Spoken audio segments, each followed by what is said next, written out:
Hi, நம்ம இன்னைக்கு என்ன பார்க்க போகிறோன்னா கேட் ரைஸ் எப்படி க்ரீமியாக பண்ணலாம் அப்படின்ட்டு நம்ம இன்னைக்கு பார்க்க போகிறோம். நான் இப்போ நார்மலாக நம்ம குக் பண்ணுற அரிசி தான் எடுத்திருக்கேன். நீங்கள் வேணால் உங்கள் தேவைக்கு பச்சரிசி எடுக்கிறனால எடுக்கலாம். தயிர் சாதத்துக்கு பச்சரிசி யூஸ் பண்ணால் இன்னுமே நல்லாயிருக்கும். நான் எனக்கு இப்போ 2 கப் அரிசி எடுத்திருக்கேன். அதை நான் இப்போ தண்ணி விட்டு நல்லா அலசி தண்ணியை வடிய வச்சுக்கிறேன். இப்போ நான் 2 கப் அரிசிக்கு நம்ம நார்மலாக என்ன பண்ணுவோம், குக் பண்ணும்போது சாதமாக வடிக்கிறதுக்கு 4 கப் தண்ணி எடுத்துப்போம்.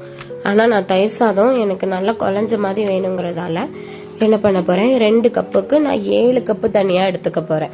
6 கப்புனால நம்ம ஊற்றிக்கலாம். பட் நான் என்ன பண்ணுறேன், 7 கப்பு எனக்கு தேவை. ஸோ நான் 7 கப்பு எடுத்துக்கிறேன். இப்போ நான் ஸ்டவ் ஆன் பண்ணிட்டேன். நமக்கு நல்லா கொதி வரட்டு. இப்போ எனக்கு நல்லா கொதி வர ஆரம்பிச்சிருச்சு.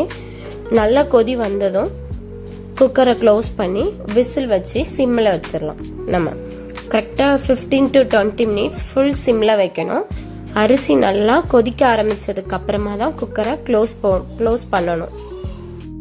50 to 20 மினிட்ஸ் நம்ம சிம்மில் வச்சாலே போதும். இதுக்கு இந்த பிட்வீன் கேப்பில் உங்களுக்கு விசில் 3 விசில் 4 விசில் 5 விசில் அடிச்சா கூட நம்ம விசிலை கன்சிடர் பண்ண வேண்டாம். 15 to 20 மினிட்ஸ் நம்ம வச்சா போதும். இப்போ நான் என்ன பண்ணுறேன், 1/2 லிட்டர் கர்ட் எடுத்துருங்க. இது நல்லா மிக்ஸ் பண்ணி விடுங்க. க்ரீமியாக வர மாதிரி மிக்ஸ் பண்ணுங்க. கட்டி கட்டியாக இருக்க வேண்டாம். அப்படி இருந்தால் நம்ம சாதத்தில் போடும்போது நமக்கு க்ரீமியாக கிடைக்காது. இப்போ 20 மினிட்ஸ் ஆயிடுச்சு. நான் குக்கர் ஆஃப் பண்ணி வச்சு எனக்கு கேஸ் எல்லாமே நின்றுச்சு. இப்போ சாதத்தை பார்த்தீங்கன்னா நல்லா குழஞ்சி போய் இருக்கும். இதே மாதிரி ஒரு கரண்டி வச்சு நல்லா மேஷ் பண்ணி விட்டுருங்க. நல்லா குழஞ்ச மாதிரி நமக்கு என்ன ஆகணும், மேஷ் ஆகி எடுத்துட்டு வரணும். ஓகே, இப்போ நான் நினைச்ச மாதிரி எனக்கு சாப்பாடு ரெடி ஆயிட்டு. இப்போ நான் என்ன பண்றேன், 1/2 லிட்டர் பால் எடுத்து நல்லா காய்ச்சி வச்சிருக்கேன். காய்ச்சி வச்ச பாலை நான் சாதத்துல விட்டு நமக்கு தேவையான அளவு ஊற்றி நல்லா மிக்ஸ் பண்ணி விடணும்.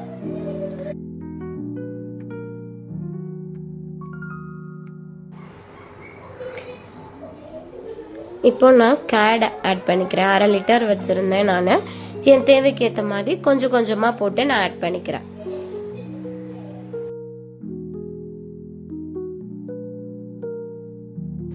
கேட் மில்க் ரெண்டுமே என் தேவைக்கு ஏற்ற மாதிரி நான் போட்டு மிக்ஸ் பண்ணிக்கிட்டேன். இதுல பால் கூட வாட்டரும் கூட நம்ம ஆட் பண்ணலாம். பால் என்கிட்ட கம்மியா இருக்கு அப்படிங்கிற டைம்ல நான் என்ன பண்ணுவேன், கொஞ்சமா 1 கிளாஸ் வாட்டர் ஆட் பண்ணிப்பேன். இல்ல எனக்கு வாட்டர் வேண்டாம், பால் மட்டும்தான் வேணும் அப்படின்னுங்க, பால் மட்டும் நம்ம ஆட் பண்ணிக்கலாம். பட் பால் கம்மியாகவும் வாட்டர் அதிகமாகவும் நீங்க யூஸ் பண்ணீங்கன்னா தயிர் சாதத்தோட டேஸ்ட் வந்து ரொம்ப டிஃப்ரெண்ட் ஆகும். இப்போ நம்ம தாளிப்பு ரெடி பண்ணிடலாம். நான் என்ன பண்ணிட்டேன், கோகனட் ஆயில் எடுத்துருக்கிறேன். அப்பதான் ஸ்மெல்லு நல்லா இருக்கும், டேஸ்ட்டும் இன்னும் கொஞ்சம் கொடுக்கும். நான் கோகனட் ஆயில் சூஸ் பண்ணியிருக்கேன். எண்ணெயில கடுகு, வெங்காயம், கருவேப்பிலை போட்டு நான் ஆட் பண்ணிக்கிட்டேன். காரத்துக்காக நான் ரெட் சில்லி ஆட் பண்ணியிருக்கேன். கொஞ்சம் முருகட்டு, அப்பதான் நம்ம தாளிச்சு ஊற்றும் போது நமக்கு டேஸ்ட் கொடுக்கும். இப்போ இதை நல்லா நம்ம மிக்ஸ் பண்ணி எடுத்துடலாம்.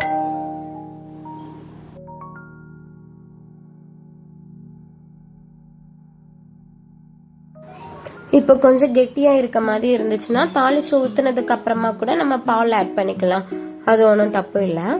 தேவைக்கு சால்ட் பார்த்துக்கோங்க. தேவைக்கு ஏற்ற மாதிரி செக் பண்ணிட்டு சால்ட் ஆட் பண்ணிக்கோங்க.